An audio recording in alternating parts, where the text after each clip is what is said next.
Welcome back. You're watching Business Morning on Channels Television. My next guest is the General Manager, Corporate Affairs of the Federal Airports Authority of Nigeria, Mr. Yakubu Datti. Mr. Yakubu Datti will be talking to us about airports management and what FAN is doing with regards improving, among other things, customer experience at Nigeria's airports. So good morning to you, Mr. Datti. Thank you so much for coming on the program this morning. Thank you. Good morning. So it's a conversation that we started off ended the week last week, and it's basically about what's going on at the country's airports. Let's get your own view or status report, let's put it as that, status report of what's going on with the nation's airports. Well, to start with, the Federal Airports Authority runs about 22 federal government-owned airports across the country.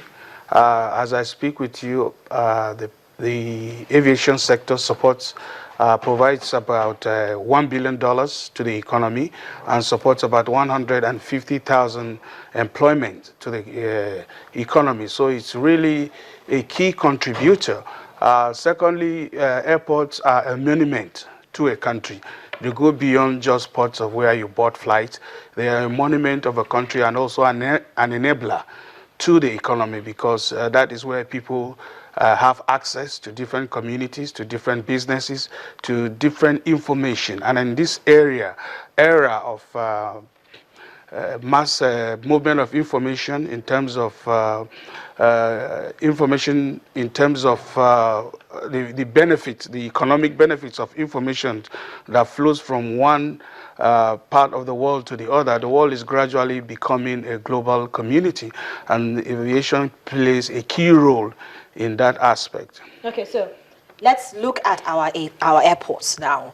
We've got about 25 to 27 airports. Yeah.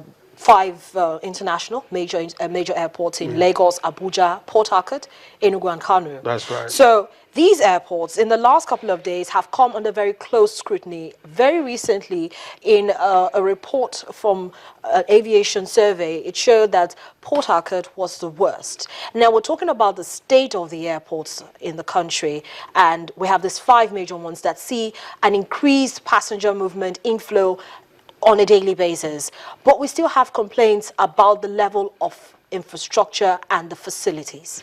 Well, the airports are going through massive renovation and reconstruction for the past 3 years, and that accounts for that survey.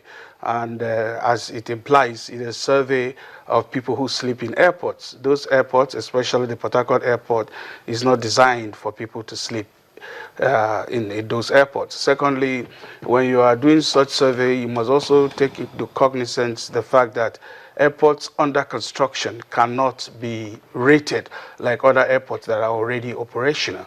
And what we're doing in Port Harcourt, which applies to other airports, is that we are doing massive renovation with simultaneous operations.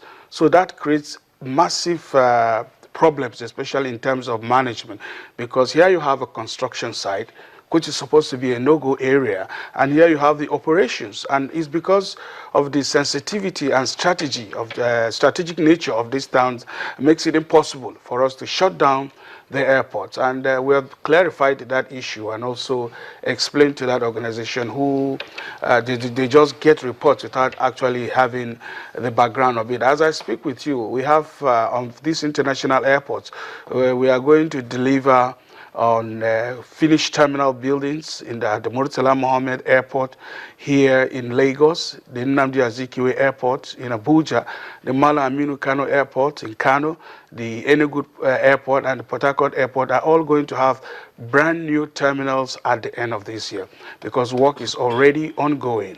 We'll get back to work ongoing, because the work is ongoing, but it seems to be a little slow. We'll try to get your explanations on that in just a minute. But